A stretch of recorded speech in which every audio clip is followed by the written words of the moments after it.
morning, good afternoon, good evening. Zimbabwe is a failed state. This is a political, social, and economic reality that is, in my view, the challenge of our generation. The goals, the hopes of the liberation war have not been met, have never been fulfilled. When Zanu PF got into power, the regime sought comforts of the few at the expense of the many.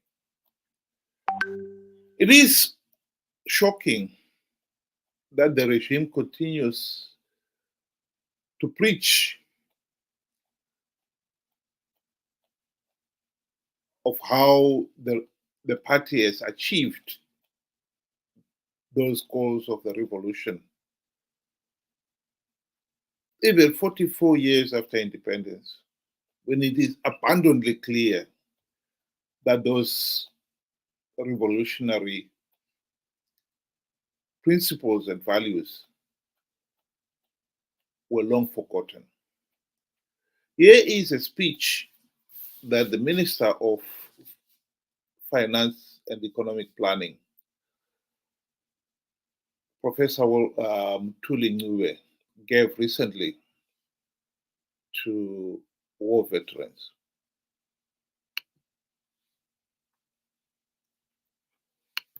The road to liberation was fraught with challenges, yet you, our veterans, stood resolute in the face of adversity.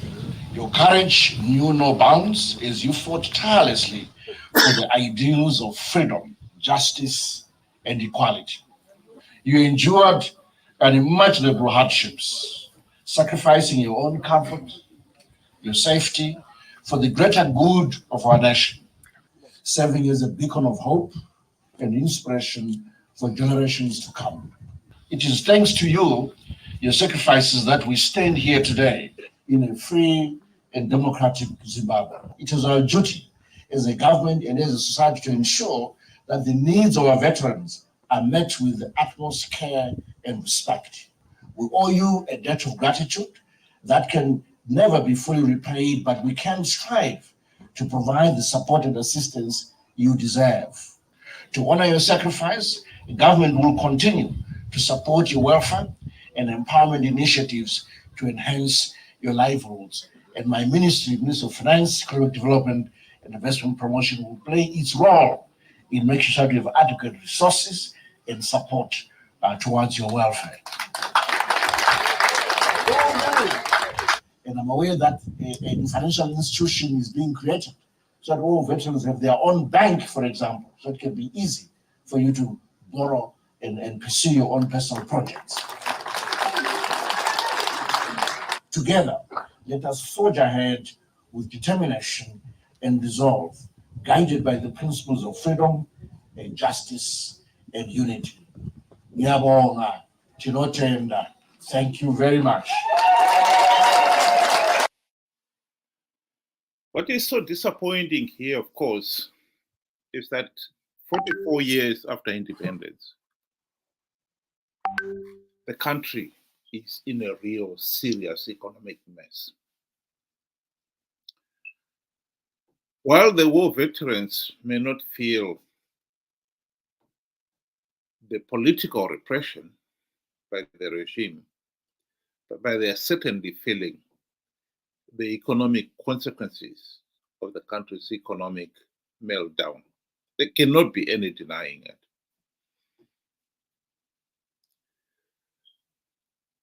Why they keep hoping that tomorrow will be better, beggars belief. The last 44 years, ever since Zimbabwe's independence, the economic situation in Zimbabwe has got progressively worse and worse and worse. And the reasons for it are clear. Zimbabwe is a de facto one-party state in which Zanu PF, ever since the country attained its independence, has asserted itself so that the ruling elite, the few ruling elite, have claimed it as their right to enjoy the fruits of independence, to choose the choosiest fruit for themselves at the expense of the rest of the nation. When the economy started showing signs of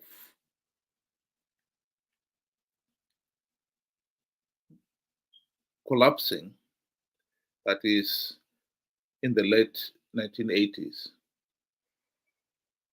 Zanu PF's reaction, Mugabe's reaction to that, was to start cutting all his so-called scientific socialism, where the benefits to the ordinary citizens were cut.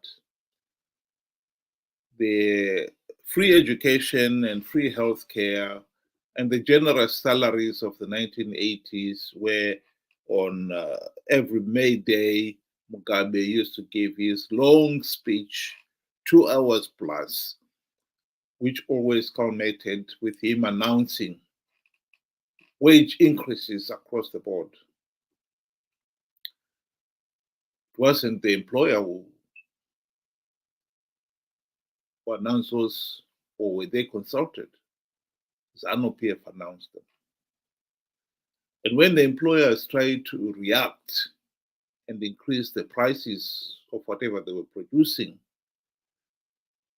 the regime responded by imposing controls. Just locked us into a cycle where employers could no longer keep manufacturing. It was the beginning, the thin end of the wedge.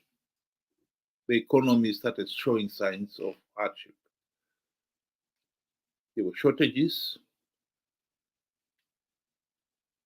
I remember so vividly in the 80s, one afternoon, I was in Bulawayo then. I'd gone out for lunch, and I noticed there was a queue.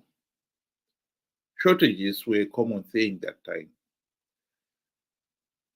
Queue was not a very long one, so I decided, well, I'll join it. And as I got nearer, I realized the only thing people were queuing for is the yarn for knitting. I walked away, of course, disappointed. But it emphasized the problem the country was having. Everything was in short supply. Whenever you see a queue, join it. Because you may find that when you're looking for whatever it is, it may be very hard to get. This was the reality on the ground. On another occasion, I remember driving from Harare to Bindura because a friend of mine had managed to get 10 kgs of maize meal in Bindura. That's a long way to go for 10 kgs of meal. But when there is a serious shortage of such a commodity, you do not consider the additional cost. So in terms of time and money and resources, that 10 kg costed me more getting it than the 10 kg itself. That is, the result of the scientific socialism By the 1990s, it was clear the economy was going nowhere. And Mugabe agreed to the economic structural adjustment programs. They never revived the economy, and the economy continued to deteriorate. By the late 1990s, 1996, 1997, the war veterans were getting restless. And Mugabe bribed them. All war veterans were given $50,000 unbudgeted for. It led to the Black Friday, where inflation shot in a single day by as much as 37%.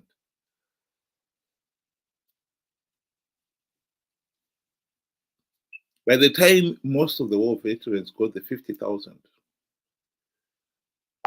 as you can see, its value had lost by 37% before even the first ones had got it. By the time some of the later ones got it, inflation was already very high, could have been as much as 50%. So instead of getting 50,000, they were getting only 25,000 in real terms. This culture by Zanu PF of bribing people, instead of looking at the problem and solving it, has been at the heart of Zimbabwe's economic and political failure.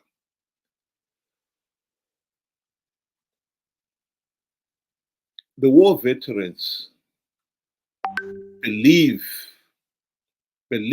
at the time that Zanu PF was solving its problems. In reality, it was not. It was compounding.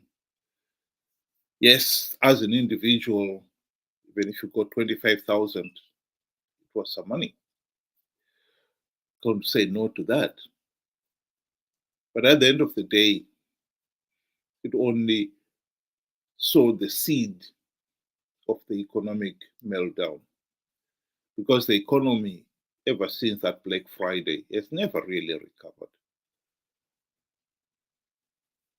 By the late 1990s, the economy was in such trouble, Zanu PF, in its desperation to hang on to power,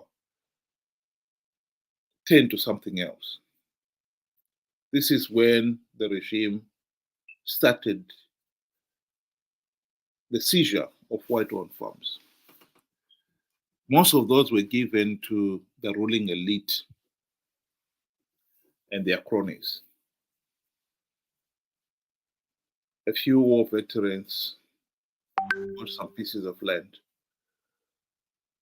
But that only made the situation worse, because Zimbabwe's economy was on the basis of a strong agricultural sector. And so undermining the agricultural sector undermined the economy. And by 2020, by 2008, as we know, the country was in serious trouble. Inflation was up to 500 billion%.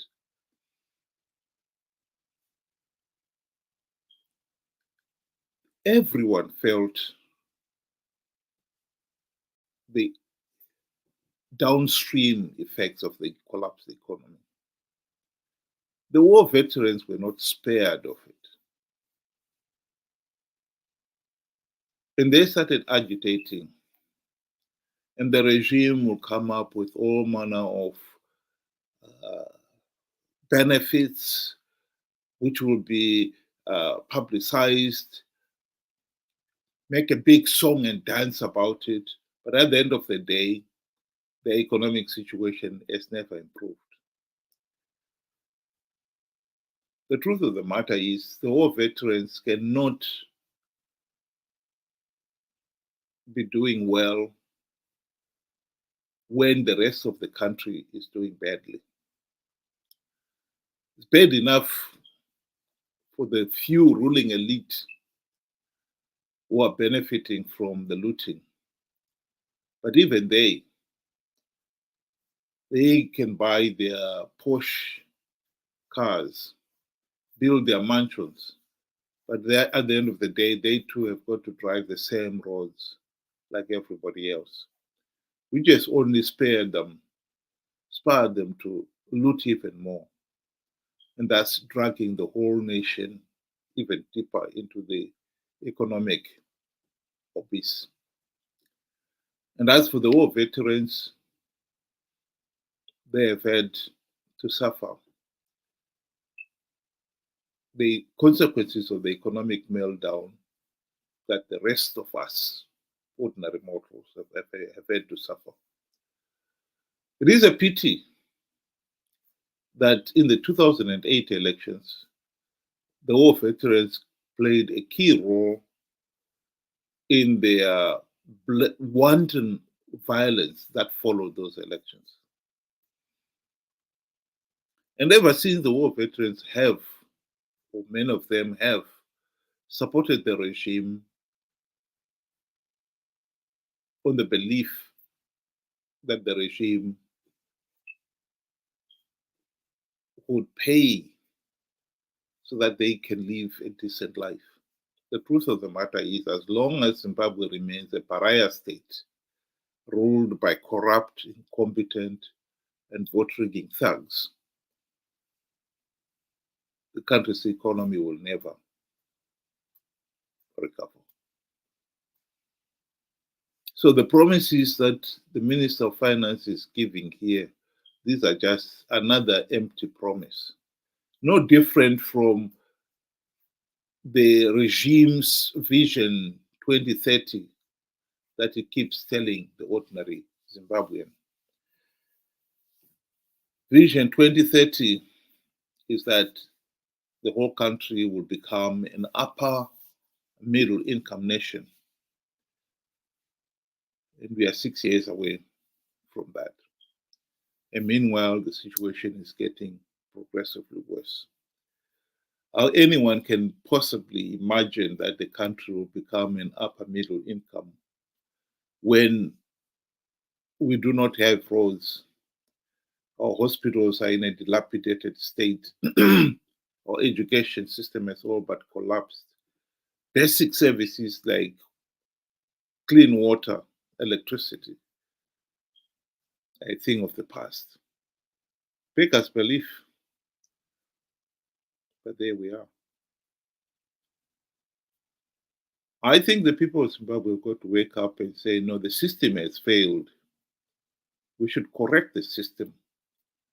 Instead of being told, being promised, tomorrow things will get better. When we can see there is absolutely no sign that things are getting better. In fact, the signs on the ground shows that things are getting worse.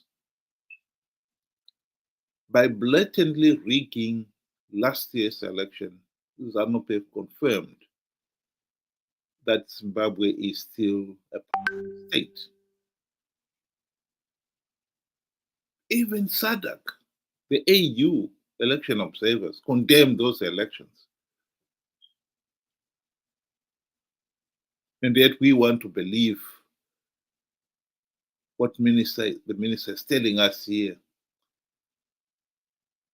that Zanu PF has delivered those liberation aspirations of the nation: freedom, liberty, justice, and economic prosperity for all, not the few. How naive. I'll just finish this discussion with playing a video clip of, I don't know, I think they may well be war veterans or just Zanu PF supporters in Masvingo, I think, in praise of Mnangagwa.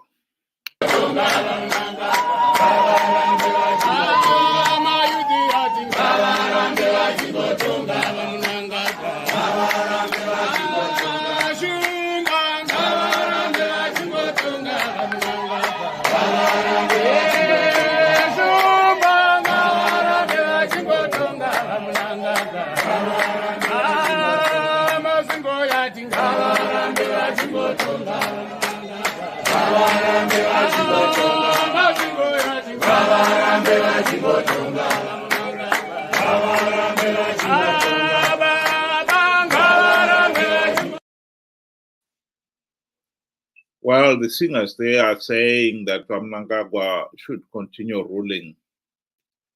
I think sounded to me like they are from Mashingo. One wonders whether those people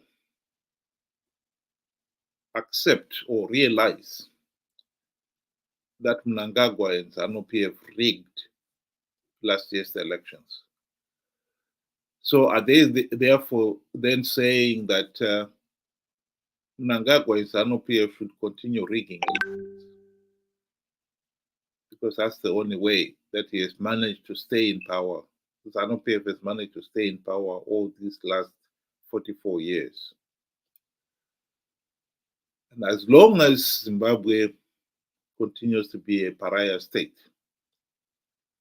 there will be no economic recovery. That is a fact. This has nothing to do with party loyalty. The most important thing here is what is good for the country. And what is good for the country is that we should stop paying lip service to those aspirations of the revolution. One of the key things that people were fighting for, many died for, was one man, one vote. Zanu PF has never delivered on that promise. The 1980 elections were not free, fair, and credible. Zanu PF failed to pull out its liberation war operatives as promised in the Lancaster House talks to assembly points. They remained in the field, and their main campaign message to the electorate, to the people, was that if Zanu PF does not win the election, the Bush war would continue. The people, of course, voted to end the Bush war. Some people have claimed that that was just only a campaign gimmick. They didn't mean it. Well, Zanu PF did win the 1980 election, and 3 years later, the regime started the Kukurawundi massacre. The primary purpose of the Kukurawundi massacre was purely to force Zanu PF's main political challenger, PF ZAPU, led by the late Dr. Joshua Nkomo, to give up its independent party position and join Zanu PF. And PF ZAPU finally did that in 1987 and the Unity Accord. And that paved the way for Zanu PF to impose a de facto one-party state. And the de facto one-party state has survived to this day. The attempts to end the one-party state, serious attempts, were in the in the 2008-2013 GNU. Alas, Mugabe was too smart for Morgan Tsvangirai and company. He bribed that lot, and they forgot all about reforms. Failed to implement even one token democratic reform. And ever since the GNU debacle, MDC, CCC have been participating in flawed elections for the sake of greed, for the sake of a few gravy train seats. And unfortunately, most of our Zimbabweans have failed to realize the truth. And so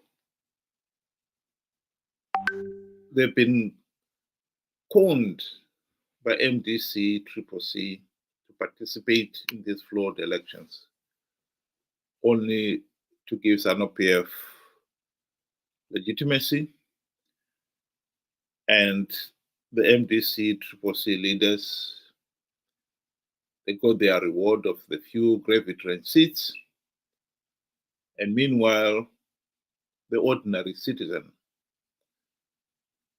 has perpetuated their own suffering. 2008, the rigged elections was 2013, 2018, and last year. How Chamisa managed to continue to con people into believing some of the nonsense that he has been promising them beggars belief.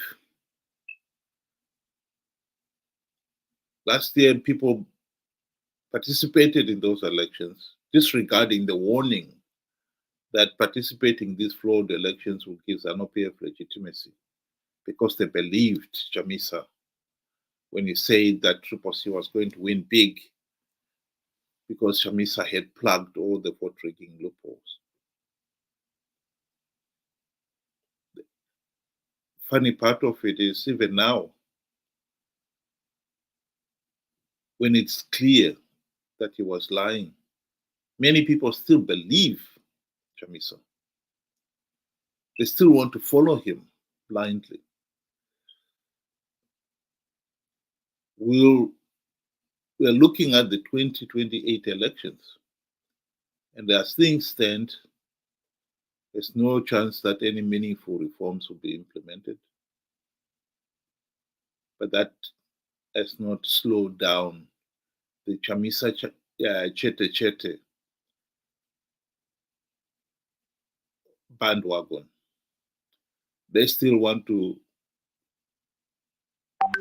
do whatever Chamisa tells them. And no doubt Chamisa will participate in the 2028 elections with no reforms, and he will tell these people that he will win. And so they will participate, give the process legitimacy, and we are back to where we are today. I think the challenge for Zimbabweans today is to wake up to these political realities. How long are we going to believe the Zanu PF empty promises that think tomorrow will be better? After 44 years of rigged elections, we seriously believe that things will be better while Zanu PF continues to rig elections?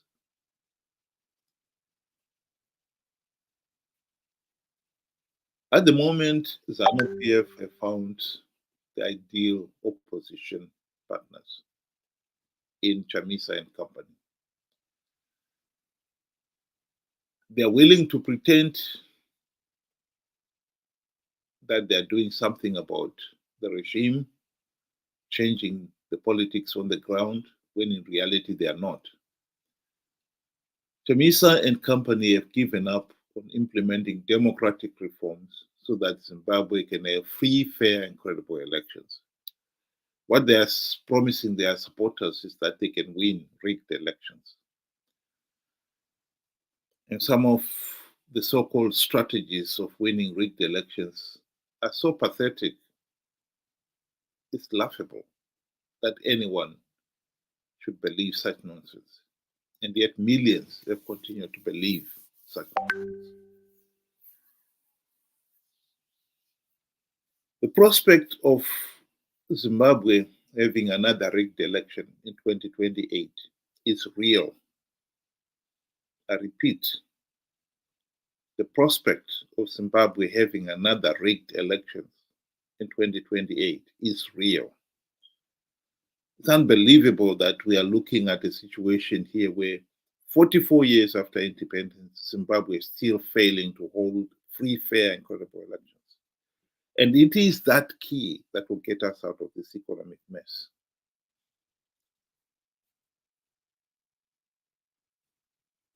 We should stop being so naive.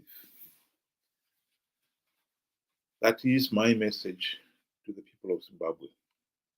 This is a fight that we've got to end if we are going to get out of this hole.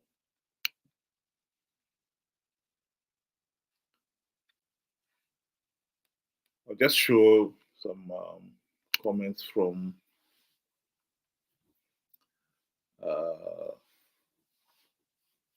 Gouveia. It says, 30th June, fresh elections in Zimbabwe. Well, I've heard of that one, and unless you produce the evidence, all I can say is I don't think that is going to happen. We've heard it from some MDC supporters, Triple C, Chamisa supporters, who pushed that line. Frankly, I think that would not be the answer to Zimbabwe, even if it was to happen, which I don't believe it is. But I'll tell you my position on that one. Holding these fresh elections in June would not be doing Zimbabwe any favor. At the present moment, the opposition that was there, Triple C, has imploded. And to think that any meaningful opposition can be organized in a month is, to say the least, naive. So these elections will only be Zanu PF contesting with no meaningful opposition. And at the end of the day, you will have to confirm Zanu PF as the legitimate winner. So what would that have achieved? Nothing. SADC itself will be very naive to push for such fresh elections now, particularly when the opposition is all but imploded. So my response to that one is, I think Zimbabweans should look for a lasting solution to our problem. We need to get these democratic reforms implemented so that we can have free, fair, and credible elections. And we should not compromise on free, fair, and credible elections, because that is the basis, the essence of good governance. We should not be stampeded into an election. In fact, an early election next month, that's June, would suit Zanu PF to the core, because they will know the opposition will not have a chance of coming up with any meaningful opposition. This will probably be the most free, fair, and credible election that Zimbabwe has ever held. And Zanu PF will happily accept it because they know that this is one they can win, because there's no opposition. And if we are to believe Chamisa himself, when he resigned in January, that Zanu PF infiltrated Triple C, so Zanu PF played its part in the implosion of CCC. And now CCC has imploded, they can have elections, knowing that there's no meaningful opposition out there. So this whole idea that there will be fresh election, first of all, I don't believe it's going to happen. And even if it was being pushed, only those people who really do not understand the politics on the ground would entertain such an idea. What is the point? What will it achieve? Nothing. It will just confirm Zanu PF. And will give Zanu PF the opportunity to win a free, fair, and credible election and consolidate its stay on power. That's all it will do. And once it has won those elections, you seriously think they will ever implement reform? The answer is no. And so we'll be heading for 2028 with no reforms. Nothing will be accomplished by that. Thank you very much for listening, and I hope you'll be able to join us again tomorrow. Same time, 7 o'clock UK time, 8 o'clock Zimbabwe time. Good night.